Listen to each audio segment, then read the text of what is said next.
アニメ化。ガンダムナラティブの主役機であるナラティブガンダムは意外と弱い。光の速さについていくスピードは数々の機体の実例から本当に耐えられるものなのか。そして本来なら存在しない幻の装備の真相とは。今回は今もなお数々の疑問を残すナラティブガンダムの解説になります。ナラティブガンダムの設定をたどっていくと、たどり着くのは機動戦士ガンダム逆襲のシャアの設定。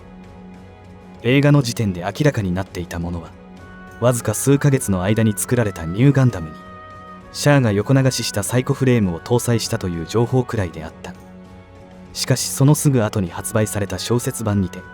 サイコフレーム搭載前にその実験を行った機体たちがいたことが判明。そこから後の媒体でミューガンダムやナラティブガンダムといった実験機の存在が判明することになり、現在ではニューガンダム自身にもサイコフレーム未搭載の仕様が誕生した。そしてここから語られるのは、かつてのサイコフレームの実験機であり、新たな時代にて近畿の領域に足を踏み入れることになったナラティブガンダムにまつわる話である。パイロットは若き連邦の軍人で、幼なじみのミシェル・グオと共に不死鳥狩り作戦に根回しを行って参加。探し求めたもう一人の幼なじみリタ・ベルナルとの思わぬ再会後、本気でかなりの苦難を歩むことになる男、ヨナバシタ。この機体は役目を終えておそらくほぼ倉庫版状態であった。悲しきサイコフレームの試作機のうちの1体を改良し、新たな試験機として復元したものである。装甲材質にはガンダリウム合金を採用しているが、各部の装甲が外されているため、機体の内部フレームが露出しており、敵味方から痩せパチと言われるほどの外見になっている。ニューガンダムと比べるとコンパクトで軽量な設計かつ推進力も上回るほどではあるものの、本機が調整された時代は宇宙世紀 009T6 という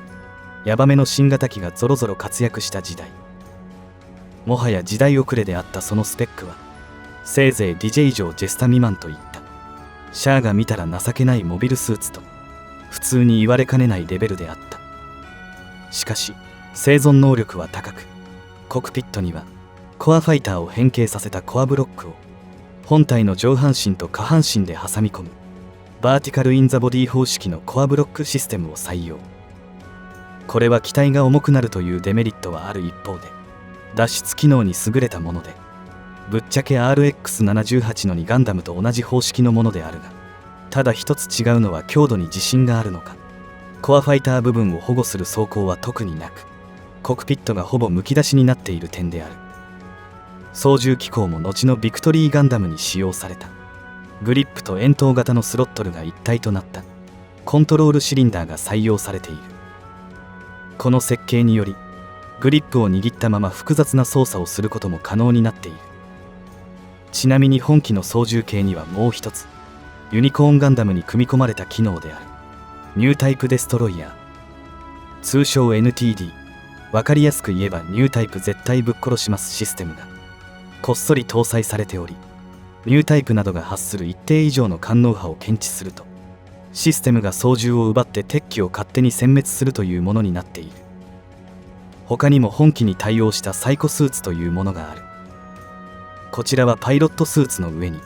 サイコフレームを含んだデバイスを装着するもので、非常に重量が重いため自分で着ることも脱ぐことも難しい上に、ろくに歩けないという不便な代物であるのだが、本機の特殊装備のうちの一つであるサイコキャプチャーの制御に必須なものなため、使わない選択肢は多分なしである。そしてナラティブガンダムの基本武装は素体に装備された 60mm バルカン砲2門のみ。まさかの武装が機動戦士ガンダム1話のアムロのガンダムより少ないという驚きの状態であるが、これにはちゃんと理由があって、本機はかつての G ラインのようにさまざまな武装を換装して戦うことが前提だからである。主な換装形態は3つ。まず A 装備はユニコーンガンダム3号機フェネクスの捕獲を主目的とした高機動型の形態で、機体各部のブースターを後方に集中させることで、光の速さとまで評されるフェネクスに匹敵する加速力を獲得できるということなのだが、この光の速さというのがとんでもない速度で、マッハに換算するとなんと約88万。普通は某対話ガンダムの量子ワープでも使わなければ機体もろともかつてのズダのように粉々になるレベルである。アナハイムが作ったスペリオルガンダムブースターユニット装備型の場合、ゼータガンダムの約20倍弱を誇る推進力による加速でパイロットの両ルーツが 10G の圧力がかかって失禁。ガンダムウイングの世界で 15G の圧力がかかると言われるトールギスの速度で某金髪の男が吐血。マッハ10と言われるビグロの速度に引っ張られたガンダムのアムロが気絶。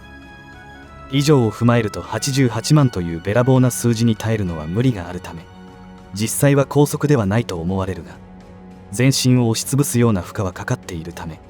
実際は何とか生きられるというレベルの速さなのかもしれない。続いて A 装備の武装は高火力なのはもちろん、本命はフェネクスの捕獲に特化したものになっており、両部のハイメガキャノンや大型ビームサーベルをはじめ目玉武装となるのは、両腕に装備される複合特殊兵装サイコキャプチャー。これは捕獲対象であるユニコーンガンダム3号機フェネクスを捕らえるための機能に特化した武装で、2つあるキャプチャーユニットで対象を挟み込むことで立方体上のキャプチャーフィールドを展開。フェネクスの官能波に干渉することで機能を停止させるという画期的な武装となっており、それぞれのビブには5連装中型ミサイルポットも搭載している優れものであった。次のオプションは B 装備。こちらはコロニー内での戦闘を想定し最低限の武装で構成された装備である。こちらはミサイルを搭載したシールドや腰部裏に装備したビームサーベルに加え、背部には有線式遠隔攻撃端末別名インコム2機を搭載。こちらはケーブルを通して推進剤を供給できるようになっているため、重力下でもオールレンジ攻撃が可能というガンダムシリーズの中でもありそうでなかった純サイコミ兵装になっている。その上で先ほどのサイコキャプチャーと同様の機能を持っているため、フェネクス捕獲にも抜かりない。しかも NTD 発動時にはこのインコムがケーブルを切り離してファンネルとして使えるようになるといった隠し機能まで搭載していたりと、武装数は決して多くはないがインコムの状況で大きく戦況を変えられる代物であった。続く C 装備は本来のプランになかった装備の一つで、ユニコーンシリーズのサイコフレームを外装として装着した急増仕様となっている。そのためユニコーンガンダムのように綺麗にサイコフレームが収納されておらず、外装にゴリ押しでつけたようになっている。 C 装備の武装は重心の先端部とセンサーをユニコーンガンダムと同規格のものに変更したジェガンのビームライフルをはじめ、バックパックにビームサーベルを2本装備。さらにサイコフレームを配したシールドには裏面にビームキャノンと4発のミサイルを内蔵したものになっている。また全身にサイコフレームを設置している恩恵で、フェネクスと共鳴して覚醒した際には青い波動を放ち、セカンドネオジオングの有線式大型ビットを分解している。そしてナラティブガンダムは機動戦士ガンダムナラティブにてサイド4付近にある暗礁中域での不死鳥狩り作戦、その後サイド6にてメイテスコロニーでのジオン共和国軍との激戦、そして同じサイド6にある最終決戦地のヘリウム3備蓄基地にてセカンドネオジオングとの戦いを繰り広げることになる。暗礁中域では A 装備で反則級の動きで逃げ回るフェネクスに本気でついていくといった尋常ではない機動性と火力を発揮。続くメイテスコロニーでは B 装備で出撃。ゾルタン・アッカネンが狩るシナンジュスタインと交戦し大きく苦戦する中、フェネクスの登場と同時に NTD が発動し捕獲どころかフェネクスを破壊しようとまでした挙句、そこに登場したセカンドネオジオングのユニットと共鳴してまさかの合体という事態にまで発展。フェネクスが介入していなければ完全な破壊マシーンになるところであった。その後の最終決戦では C 装備で出撃し、ゾルタンの手に戻ったセカンドネオジオングと交戦中のフェネクスに加勢。敵味方双方のサイコフィールドが展開されるバトルに発展する中、戦いは泥沼化。その中で起きたミシェルの犠牲と精神世界での葛藤の中、最終的に本機はセカンドネオジオングの攻撃を大量に受け、ヨナをフェネクスに届ける役目を果たしながら爆散するという最後を迎えている。そして本機はそのまま歴史の闇へと消えていったはずだったのだが、思わぬ場所で復元され、新たな役目を持つことになる。それがゲーム機動戦士ガンダム UC エンゲージのエピソードクロスオーバー UCE に登場したナラティブガンダム B2 装備。この仕様はその名の通り B 装備の発展版で、フルアーマーユニコーンガンダムのシールドファンネルのインコム版といったシールドビームガトリングを両腕に装備。ゲーム内ではある事件がきっかけとなり、宇宙世紀のさまざまな時代が混ざったパラレルワールドの中で地上に落ちてくるエンジェルハイローを攻略するための作戦に参加しているのだが、その中でザンスカール帝国の機体であるアインラットといった本来ならかなり先の時代のモビルスーツも簡単に撃破していたりと、人を超えた領域へと踏み込み役目を終えた本機は新たな舞台でその力を存分に発揮していたのだった。今回の解説はこれで終了になります。ご意見感想などコメントをお待ちしております。